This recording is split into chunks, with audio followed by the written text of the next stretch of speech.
Biology में cell के बारे में अध्ययन कर रहे हैं। सेल का मतलब कोशिका के बारे में, ठीक है। तो ये बायोलॉजी का पहला क्लास है और इसके बाद जो है कंटिन्यू, क्योंकि रेलेवेंट बायोलॉजी से क्या कोई भी पेपर हो, साइंस का वेटेज धीरे धीरे बढ़ ही रहा है, तो साइंस के क्वेश्चन बार बार पूछे जाते हैं, तो हमने सोचा कि क्यों ना बायोलॉजी को भी जो है हिस्ट्री के साथ आगे बढ़ाते हैं, ठीक है। चलिए हम बात करते हैं कोशिका के बारे में। देखिए बायोलॉजी एक सब्जेक्ट है, तो कोशिका का अध्ययन के बिना बायोलॉजी तो होना ही नहीं, क्योंकि ब्रेन का बात होगा तब भी ये पता चलेगा कि भैया ब्रेन में कौन सा जो है कोशिका पाया जाता है, तो पता चलेगा न्यूरॉन पाया जाता है। तो ऐसे ही आप कोई भी पार्ट ऑफ बॉडी पढ़ेंगे या जीव विज्ञान पढ़ रहे हैं तो कोशिका का अध्ययन बहुत ही महत्वपूर्ण होता है, ठीक है। तो चलो हम बात करते हैं कि कोशिका, ठीक है। पहले हम थोड़ा सा लिख लिए हैं ताकि समय बचे, ठीक है। और सेल की हम बात करते हैं कि भाई कोशिका एक्चुअल में किसे कहते हैं। देखो कोशिका का होता है कि जीवन की हम नहीं तो कह सकते, लेकिन कहेंगे कि शरीर का सबसे छोटी क्रियात्मक तथा रचनात्मक, समझिए बात को, दो बार लिख दे रहे हैं कि रचनात्मक या तो क्रियात्मक इकाई, क्रियात्मक इकाई को हम लोग क्या कहते हैं, कोशिका। अब देखो, अब हम बात करें जैसे हमारा ये शरीर है, सबको अगर छोटा से छोटा की हम बात करें कि छोटा से छोटा एकदम शरीर का पार्ट कौन होता है, तो उसको हम लोग क्या बोलते हैं, कोशिका। आप समझ गए होंगे उसको क्या बोलते हैं, कोशिका। तो छोटा से छोटा शरीर, क्योंकि ये कोशिका, जैसे हम अगर बात करें, अब अगर हम थोड़ी सी और बात करें कि जो कोशिका शब्द है लिख दे रहे हैं, ये इसका अर्थ क्या होता है, ये कैसा शब्द है, तो ये लैटिन शब्द है, क्योंकि पूछा जाता है सेल कैसा शब्द है, तो लैटिन, कहीं कहीं ग्रीक शब्द लैटिन शब्द ऐसे आता है, लैटिन शब्द है। और लैटिन शब्द में जो सेल है वो सेलुसा से बना है, और सेलुसा का जो अर्थ होता है भैया, सेलुसा से कई बनल सेल, सेल से का मतलब कोशिका। तो कोशिका जो बा, जिस तरह इसका अर्थ होता है सेलुसा का छोटा कमरा। अब बता दे रहे हैं छोटा कमरा क्यों, देखो रीजन का है छोटा कमरा बोलने का सेल के बारे में, क्योंकि छोटे छोटे कमरे मिलकर क्या बनाते हैं, घर, या तो ढेर सारा कमरा मिलकर क्या बना देता है, महल। तो ऐसे ही शरीर का, जैसे हमारा हाथ कैसे बना है, तो छोटे छोटे जो है कोशिका मिले तो वो बना दिए उत्तक, और फिर वह उत्तक मिल के क्या बना दिले, शरीर। यही होता है ना। तो ऐसे ही सेल का अर्थ का होता है, कभी कल परीक्षा में पूछा जाता है, एनसीईआरटी बेस्ड बता रहे हैं, ठीक है। छोटा कमरा होता है, तो सेलुसा शब्द से लिया गया, इसका अर्थ का होता है छोटा कमरा होता है।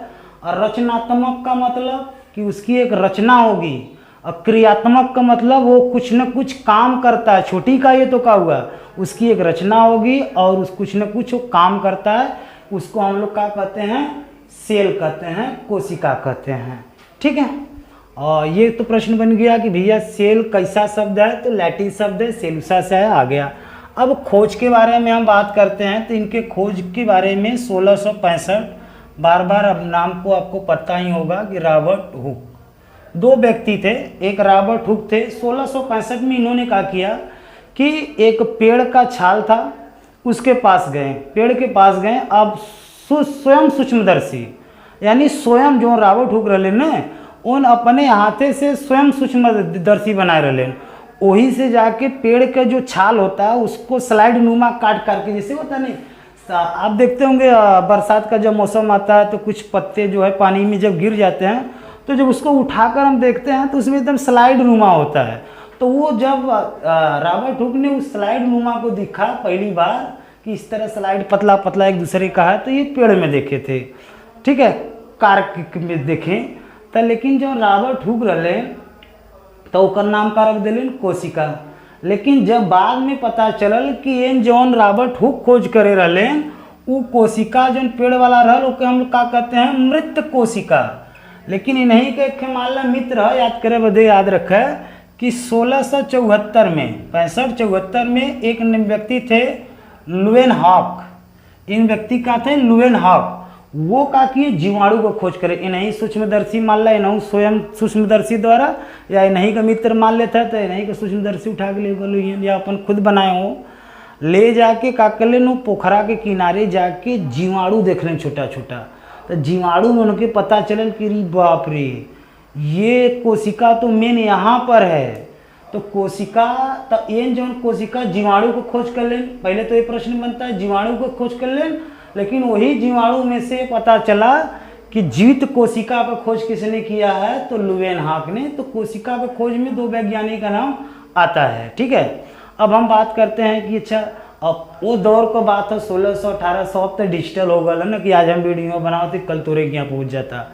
अब पहले ऐसा नहीं था, कोई भी किसी भी चीज़ के बारे में लिखता पढ़ता था तो उस समय पत्रिका चले, पत्रिका के माध्यम से कौनो बात यहाँ से वहाँ जा, और वो जो बड़े बड़े शहर होते थे वहाँ पे जाया करता था। गांव देहात में तो आवत आवत जोन बाटे सोचा कितना साल लग गया ये सब जानकारी, लेकिन वो समय का बात हो। और उस समय जो भी अब वहाँ सेल के बारे में धीरे धीरे खोज हो गया तो सबके अंदर जिज्ञासा हो गया कि सेल के बारे में का बताई ताकि हमारा भी तो नाम होना चाहिए। तो सारे वैज्ञानिक एकदम टूट गए। तो एक जने आयन सेल के बारे में तो नाम हो गया, और एक वैज्ञानिक 2 वैज्ञानिक थे जिसने ने सेल थ्योरी दिया था। एक वैज्ञानिक का नाम था स्लाइडेन और स्वान। नहीं था, अब 2 वैज्ञानिक के नाम कहे हो थोड़ा सा देखा। ये स्लाइडन एंड जो स्वान थे वो सेल थ्योरी दी। सेल थ्योरी मतलब सेल के बारे में और चीज का अध्ययन कर लेने के बाद एक थ्योरी दी जिसको हम लोग क्या बोलते हैं, सेल थ्योरी। अब वो स्लाइडन जो थे ना, आइए स्लाइडन से पता चला था कि ये किसके जीव वैज्ञानिक थे, क्योंकि भाई जीव में हम पढ़ रहे हैं तो मनुष्य भी होता है, पेड़ पौधे भी जीव होते हैं, तो जंतु और वनस्पति। तो स्लाइडन किसके वैज्ञानिक थे कि वनस्पति के बारे में, कि वनस्पति पेड़ पौधा का हम कोशिका का अध्ययन करत ही, और स्वान का करता है वो जंतुओं का अध्ययन कर रहा है। ठीक है, तो दोनों लोग अध्ययन करके सेल थ्योरी निकाले। अब वो सेल थ्योरी समझा था, वो समय किताब बनाए हुई है, पत्रिका बनाई हुई है, तो बड़े बड़े शहर में जाते तब धीरे धीरे लोग को पता चला सेल थ्योरी के बारे में। उस दौर की हम बात कर रहे हैं। ठीक है, लेकिन स्लाइडन और स्वान जो थे, बात को समझिए, इन्होंने अपना एक सेल थ्योरी दिया। तो उसमें का दिया, का दे ले, पहला बात पे याद कर ले, ये बनाया है जितने भी जीव होते हैं उसकी सबसे छोटी इकाई का होती है, कोशिका होते हैं। पहला बोल दिए कि जितना भी कोशिका का निर्माण होता है, या तो हम कहें कि जो सेल थ्योरी में इन्होंने कहा पहला बताया कि जितने भी जीव होंगे उनकी छोटी इकाई का होगी, कोशिका होगी। दूसरा का कहें कि हो सकला कुछ जीव में एक कोशिका हो और कुछ जीव में एक से अधिक कोशिका हो। तो एक कोशिका जब में रही ओके हम का कहब एक कोश की जीव, और जब में एक से अधिक कोशिका रही ओके हम का कहब द्विकोश, बहुकोश की ना, यही होता है। अब तीसरा बात इनका कहलें कि हमेशा जवन बा, हमेशा अंदर शरीर के अंदर जो है हमेशा सेल का निर्माण होता है। तो फिर वैज्ञानिकों की टीम बैठी, वैज्ञानिक की टीम बैठा तो ये पता चला भैया ये बताओ कि हमेशा सेल का जब निर्माण होता है तो जाता कहाँ है, शरीर तो भाई एक पार्टिकुलर एज पर आके रुक जाता है। तो अगर हमेशा निर्माण होगा तो जाएगा कहाँ सेल। तब उनका जवाब का था, वो जवाब दे ही नहीं पाए। जब दे नहीं पाए तो जाना ला ये चीज़ असफल कोनो पॉइंट पे होता है तो कई लोग इस उम्मीद में आते हैं कि बस उसमें इसका जवाब दे देंगे तो हमारा नाम हो जाएगा। ये जवाब नहीं दे पाए तो बाद में 1855 में एक वैज्ञानिक आए जिनका नाम था बिस्को। इन्होंने क्या किया, अपना नाम दे दिया न्यू सेल थ्योरी। बाकी तो सेल थ्योरी इन सब बतैले रहे, लेकिन बस इन्होंने क्या किया सेल के बारे में और अध्ययन किया, लेकिन एक लाइन और बढ़ा दिए। बस ये कहें कि सेल जाता कहाँ है, तो ये कहें कि सेल टूटता है, यानी कोशिका टूटल। आप सुने होगा ये बात कि एक छींक मारते हैं तो कई करोड़ कोशिका टूट जाता है, लाखों में कोशिका टूट जाता है। आदमी जैसे काम करके आयल थक गए तो यानी उसका कोशिका टूटता है। अब भोजन कर लिया, एनर्जी है तो कोशिका बनने लगता है, प्रोटीन आ गया तो कोशिका का होगा बनने लगेगा। ठीक है, तो अब उनका कहलें कि अब कोशिका कब टूटता है यानी कब बनता है, तो जब उसका विभाजन होगा तब बनेगा। तो यह बात कर लें कि कोशिका का निर्माण तब होता है जब उसका विभाजन होगा। ये बात कह के विश्व को अपन भी नाम इतिहास में दर्ज करा ले लें कि न्यू सेल थ्योरी किसने